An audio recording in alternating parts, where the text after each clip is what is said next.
नमस्कार दोस्तों, शिवपुराण में आपका बहुत बहुत स्वागत है। आज हम पढ़ने वाले हैं शिवपुराण की श्री रुद्र संहिता की तृतीय खंड के 44वें अध्याय को, मैना का विलाप एवं हट। तो चलिए शुरू करते हैं। ब्रह्मा जी बोले, नारद, जब हिमालय पत्नी मैना को होश आया तब वे बड़ी दुखी थी और रोए जा रही थी। उनका जोर जोर से दहाड़े मार मार कर रोना रुकने का नाम ही नहीं ले रहा था।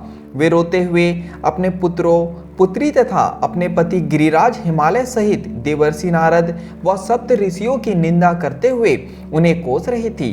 मैना बोली, हे नारद मुनि, आपने ही हमारे घर आकर यह कहा था कि शिवा शिव का वरण करेंगी। तुम्हारी बातों को मानकर हम सबने अपनी पुत्री पार्वती को भगवान शिव की तपस्या करने के लिए वनों में भेज दिया। मेरी बेटी ने अपने तप के द्वारा सभी को प्रसन्न कर दिया। उसने ऐसी तपस्या की जो कि बड़े बड़े ऋषि मुनियों के लिए भी कठिन है, परंतु उसकी इतनी पूजा आराधना का यह फल उसे मिला जो कि देखने में भी दुख देने वाला है। इसे देखकर हमें अत्यंत दुख और भय प्राप्त हुआ है। हे भगवान, मैं क्या करूं, कहां जाऊं? भला कौन मुझे इस असहाय दुख से छुटकारा दिला सकता है? मैं तो किसी को भी अपना मुंह दिखाने योग्य नहीं रही। भला कोई देखो, वे दिव्य सप्तऋषि और उनकी वो धूर्त पत्नी अरुंधति कहाँ चली गई जो मुझे समझाने आई थी, जिसने मुझे झूठ सच कह कहकर जबरदस्ती इस विवाह के लिए मेरी स्वीकृति ले ली थी। यदि वे मेरे सामने आ जाए तो मैं उन ऋषियों की दाढ़ी मूछ नोच लूं। हाय, मेरा तो सब कुछ लूट गया, मैं तो पूरी तरह से बर्बाद हो गई हूँ। यह कहकर देवी मैना अपनी पुत्री पार्वती से बोली, तूने हमसे कौन से जन्म का बदला लिया है? तूने यह क्या कार्य कर दिया जो तेरे माता पिता के लिए अत्यंत दुख का कारण बन गया है? इस प्रकार मैना पार्वती को खूब खरी खोटी सुनाने लगी। वे कहने लगी कि ना समझ, तूने सोने के बदले कांच खरीद लिया है। सुंदर सुगंधित चंदन को छोड़कर अपने शरीर पर कीचड़ का लेप कर लिया है। यह मूर्ख तो यह भी नहीं समझती कि इसने हंस को उड़ाकर उसके स्थान पर कौवे को पाल लिया है। गंगा जल, जिसे सबसे पवित्र समझा जाता है, उसको फेंककर कुएं के जल को पी लिया है। उजाले को पाने की चाह लेकर उसके स्रोत सूर्य को छोड़कर जुगनू को पकड़ने के लिए दौड़ रही है। चावल के भूसे को रखकर अच्छे चावलों को फेंक रही है। बेटी, तूने हमारे कुल के यश का सर्वनाश करने की इच्छा कर ली है, तभी तो मंगलमयी विभूति को फेंककर घर में चिता की अमंगलमयी राख को लाना चाहती है। जानवरों के सिरमौर सिंह को त्याग कर सिहार के पीछे पड़ी है।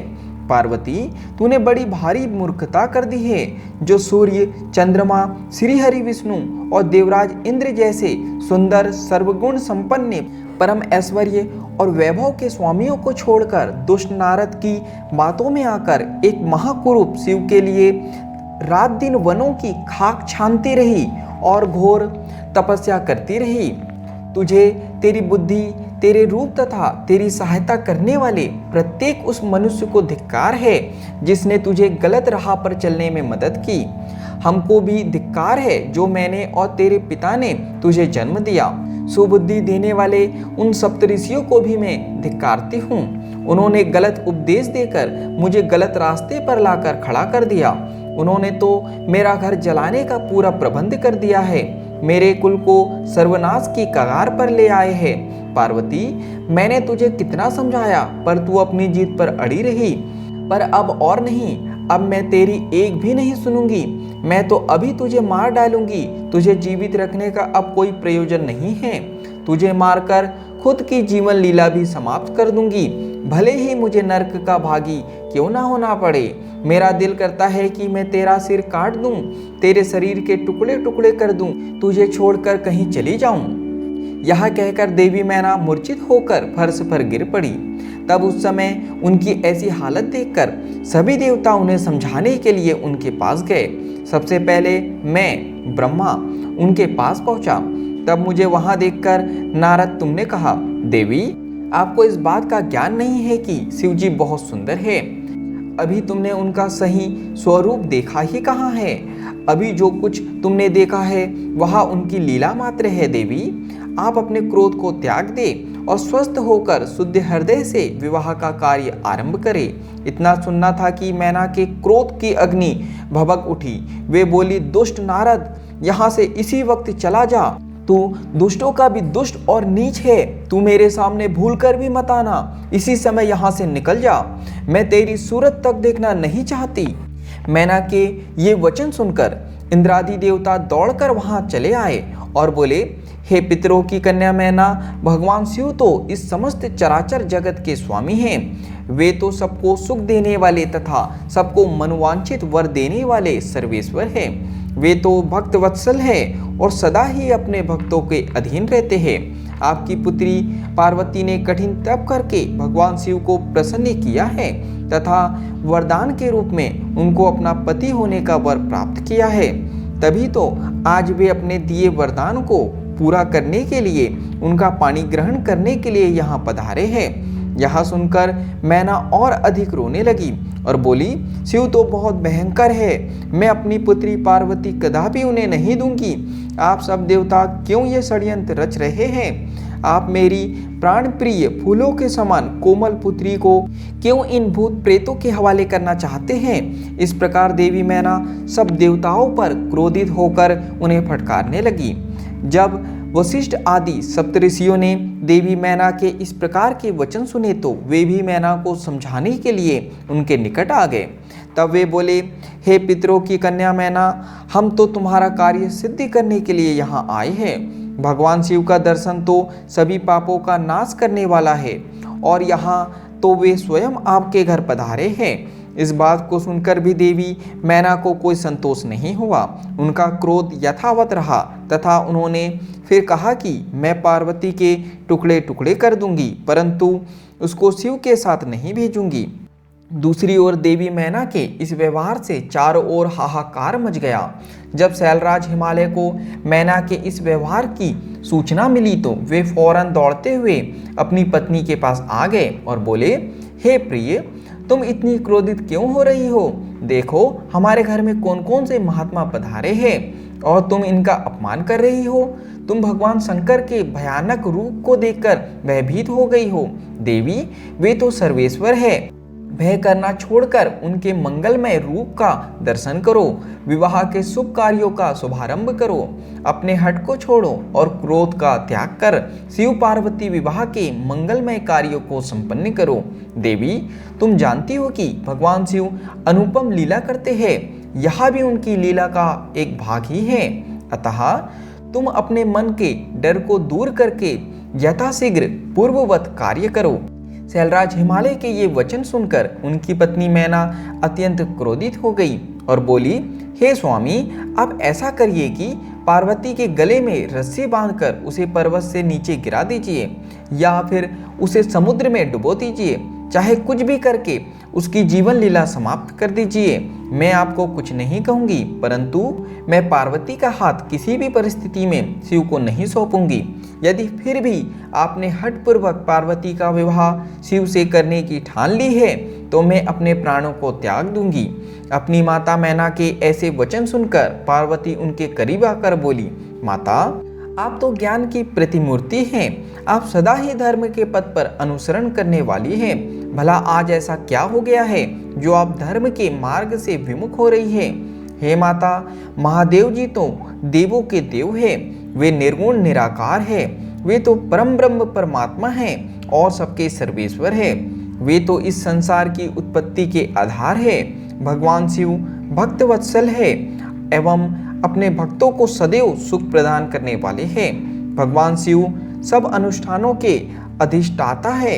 वे ही सबके कर्ता, हर्ता और स्वामी हैं। ब्रह्मा विष्णु भी सदा उनकी सेवा में तत्पर रहते हैं।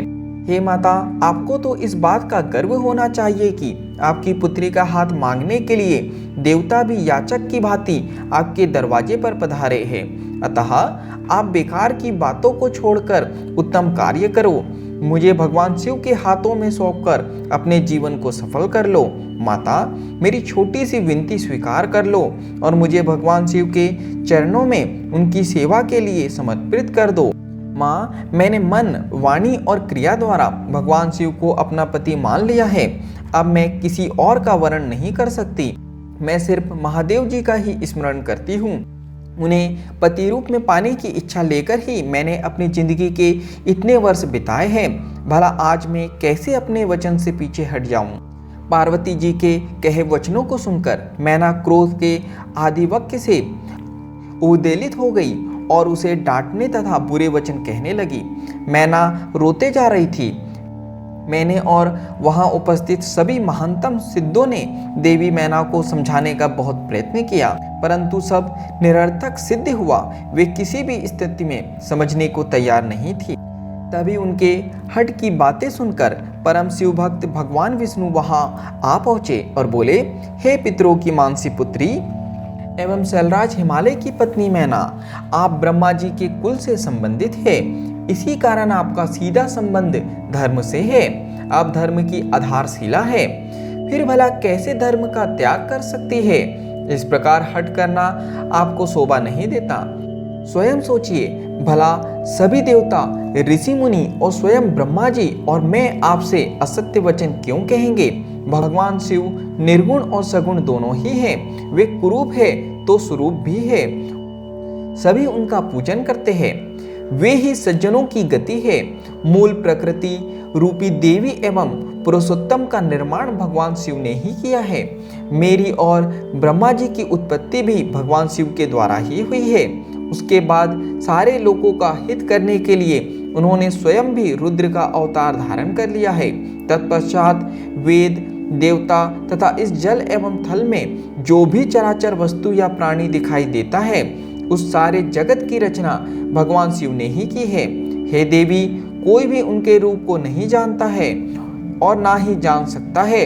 यहाँ तक कि मैं और ब्रह्मा जी भी उनकी समस्त लीलाओं को आज तक नहीं जान पाए हैं। इस संसार में जो कुछ भी विद्यमान है वह भगवान शिव का ही स्वरूप है। यहाँ तो भगवान शिव की ही माया है, जो वे स्वयं आपको अपना रूप इस प्रकार दिखा रहे हैं। हे देवी, आप सब कुछ भूलकर सच्चे मन से शिव जी का स्मरण करके उनके चरणों में अपना ध्यान लगाए। आपके सारे दुख और कलेश मिट जाएंगे और आपको परम सुख की प्राप्ति होगी। श्री हरि विष्णु द्वारा जब मैना को इस प्रकार समझाया गया तो देवी मैना का क्रोध कुछ कम हुआ। वस्तुतः शिवजी की माया से मोहित होने के कारण ही वे यह सब कर रही थी। कुछ शांत होने पर उन्होंने कुछ देर मन में विचार किया। तत्पश्चात मैना श्री हरि विष्णु से बोली, प्रभु, मैं आपकी हर बात समझ गई हूँ। मैं यह भी जानती हूँ कि भगवान शिव सर्वेश्वर है और इस जगत के कण कण में व्याप्त है। मैं आपकी इच्छा अनुसार भगवान शिव को अपनी पुत्री सौंप सकती हूँ, पर मेरी एक शर्त है। तब विष्णु जी के आग्रह करने पर देवी मैना ने कहा, यदि महादेव जी सुंदर शरीर धारण कर ले तो मैं सहर्ष अपनी पुत्री पार्वती का विवाह उनसे कर दूंगी। धन्य है। ऐसा कहकर देवी मैना चुप हो गई। धन्य है भक्तवत्सल त्रिलोकीनाथ भगवान शिव की माया, जो सबको मोह में डालने वाली है। यहाँ पर शिवपुराण की श्री रुद्र संहिता के तृतीय खंड के 44वें अध्याय का समापन होता है। आज के लिए इतना ही। धन्यवाद।